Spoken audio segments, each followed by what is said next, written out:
สบายดีวันนี้มาพบกับซองที่เราเปิดขึ้นเนาะได้มีโอกาสได้ลงมาเยี่ยมบ้านเกิดเมืองนอนเนาะสิพามารีวิวอาหารปลาสดหลักสามเนาะอยู่ข้างล่างของข้าพเจ้าซึ่งเป็นอาหารของพ่อแม่เนาะที่เปิดมาได้หลายปีเนาะเดี๋ยวนี้มันแม่ก็ได้เสียชีวิตแล้วเนาะก็ได้ไปสั่งของพ่อใหม่ไปอยู่จำปาสักแล้วได้มอบให้น้องกับเพื่อนเนาะเป็นผู้สืบต่อเฮ็ดทานอาหารเนาะ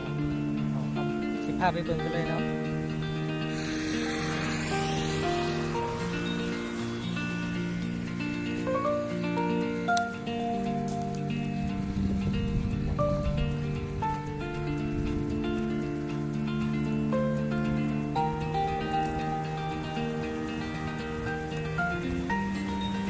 บรรยากาศเนาะเอามาเบิ่งปลาเครื่องสดเนาะ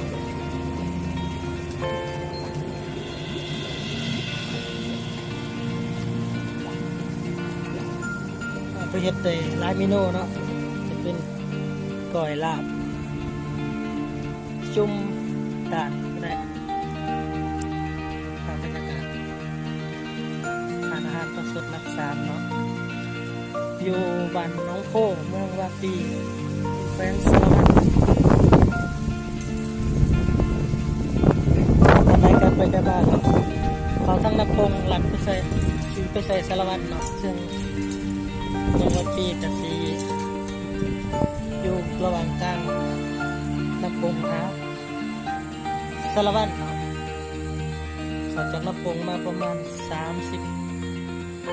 กิโลเนาะ34-35นี่แหละเพื่อเก็บบรรยากาศที่ดีเด้อเนาะ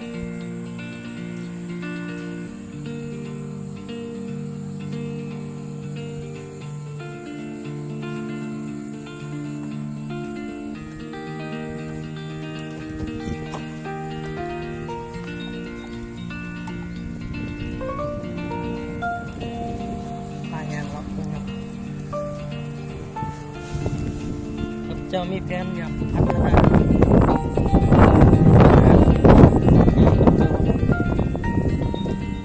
ในอนาคตประมาณนี่เมืองใหม่ว่าปีนี้ครับมีแหล่งท่องเที่ยวเป็นธรรมศาสตร์คือมีตัดเซตแกงคุกตัดเซตเป็นปากเซตเนาะก็คือบอลน้ำเซตลงมาใส่น้ำซีโดนแต่ตอนนี้เขาพาเพิ่งเราเพิ่งหาบรรยากาศทางน้องปลาของเราก่อนเนาะอีกมืออื่นภาษีลงลงไปแล้วธรรมศาสตร์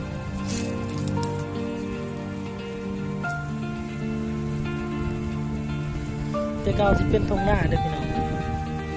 แล้วก็ทันจากเอาโบเฮ็ดได้เอามาเลี้ยงปลาจะใส่คนนี่แหละคนบรรยากาศออกขาวเป็นตรงไหนตรงไหนเมื่อแพนด้าสบายได้ได้ซึ่งนาปีเลยนะแซงเนาะ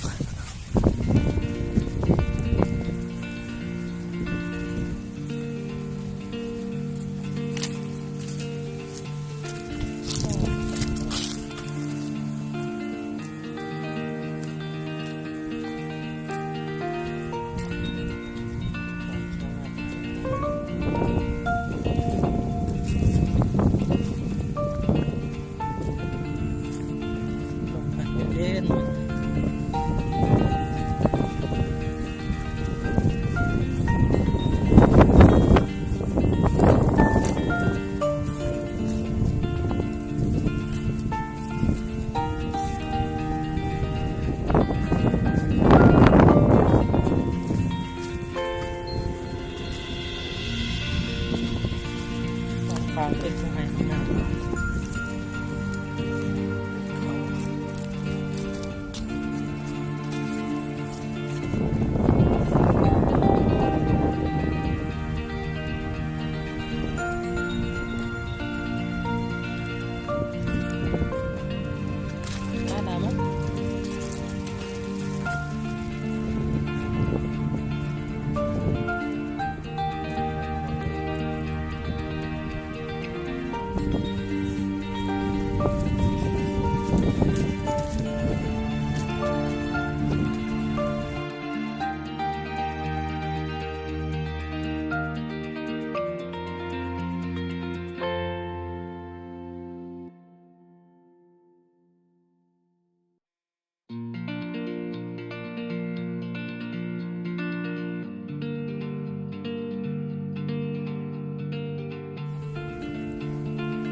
พื่อนตีน้องพี่น้องเนาะ